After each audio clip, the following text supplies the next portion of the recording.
여러분, 한 가지 질문 드리겠습니다. 연 500달러, 우리 돈으로 약 70만 원짜리 AI 비서가 있습니다. 그리고 무료로 쓸 수 있는 AI 비서도 있습니다. 둘 중에 어느 쪽이 더 좋을까요? 상식적으로는 비싼 쪽이 좋을 것 같죠.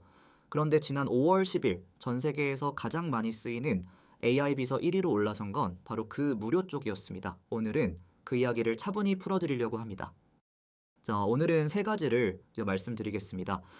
AI 비서 시장에 최근 일어난 굵직한 사건들, 지금 경쟁 중인 네 가지 AI 비서 비교, 그리고 이 변화가 우리에게 주는 의미입니다.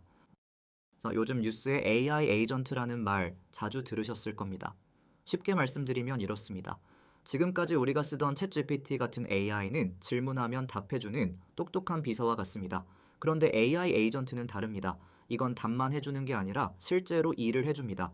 예를 들어 다음 주 화요일 부산행 비행기를 가장 싼 걸로 예약해줘 이렇게 말하면 예약 사이트로 들어가고 가격을 비교하고 결제 직전까지 다 처리해주는 겁니다. 2026년 현재 이런 AI 비서들이 시장에서 경쟁하고 있습니다. 그런데 그 판도가 최근 몇 달 사이에 크게 달라졌습니다. 오늘은 그 변화를 네 가지 제품을 통해 정리해드리겠습니다.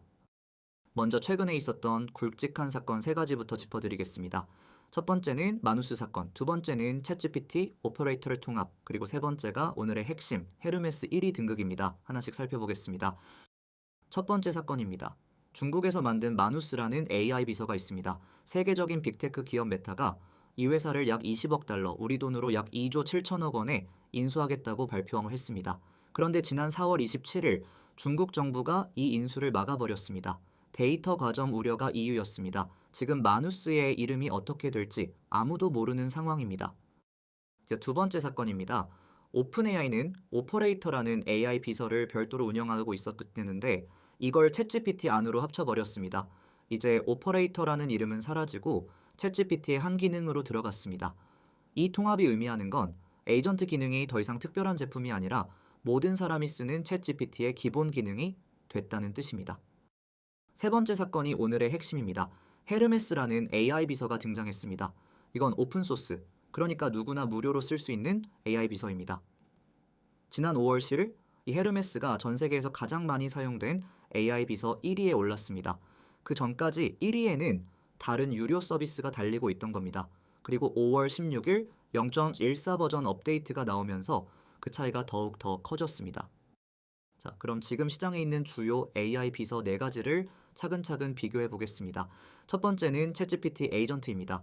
오픈AI에서 만든 제품으로 가장 큰 장점은 우리가 이미 쓰고 있는 챗GPT 안에 들어있다는 점입니다. 별도로 설치할 필요제 없이 버튼 하나면 됩니다.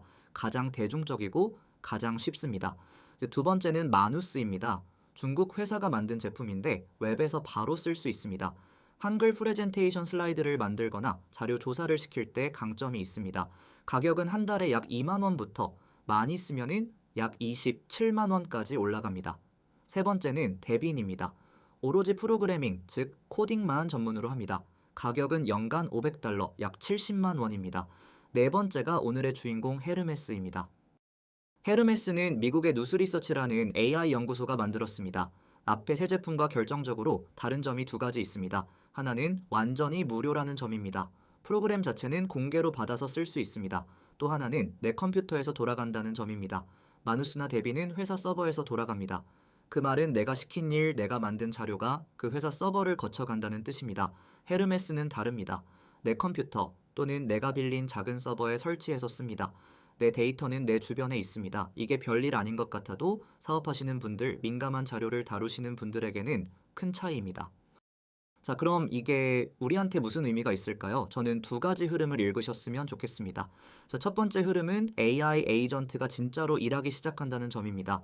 헤르메스의 이번 업데이트에는 컴퓨터를 직접 조작하는 기능이 들어갔습니다. 사람이 마우스로 클릭하는 작업을 AI가 대신한다는 뜻입니다. 이건 챗GPT 에이전트, 데빈 마누스도 모두 같은 방향으로 가고 있습니다. 즉 AI가 답만 해주는 시대는 지나고 이제는 일을 시키는 시대가 본격적으로 열리고 있다는 겁니다. 두 번째 흐름이 더 중요합니다. AI 시장이 클라우드에서 내 컴퓨터로 옮겨오기 시작했습니다.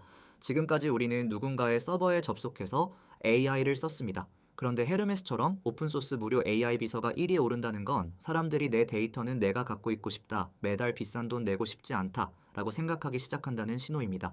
그리고 이건 비유하면 이렇습니다. 그래서 예전에는 다들 편리한 이메일을 썼습니다. 편리하지만 비쌌고 청구서부터 의사까지 다 편의 지식이 담겼습니다. 그런데 이제는 내 집 짓고 내 이름을 내가 관리하겠다라는 사람들이 늘어나고 있는 겁니다. 그럼 어떻게 선택하면 될까요? 가장 쉽게 시작하고 싶다면 챗GPT 에이전트입니다. 이미 챗GPT를 쓰고 계신다면 그 안에서 바로 일을 시키면 됩니다. 자료 조사나 문서 작업을 자동화하고 싶으시면 마누스가 편합니다. 다만 가격이 올라갑니다. 개발자가 있는 회사라면 대빈을 검토해 볼 만합니다. 비싸지만 그 가치 하는 영역이 분명히 있습니다. 내 데이터를 외부에 맡기고 싶지 않거나 장기적으로 AI를 깊게 도입하실 생각이라면 헤르메스를 한번 공부해 보시기를 권해드립니다. 당장 설치까지 안 하셔도 됩니다. 흐름만 따라가시면 됩니다. 기술이 빠르게 바뀌고 있습니다. 하지만 모든 걸 다 따라가실 필요는 없습니다. 지금 어떤 변화가 일어나고 있는지 그 큰 흐름만 알고 계셔도 충분합니다. 오늘 영상이 도움이 되셨다면 구독과 좋아요 부탁드립니다. 다음에 더 차분한 분석으로 찾아뵙겠습니다. 감사합니다.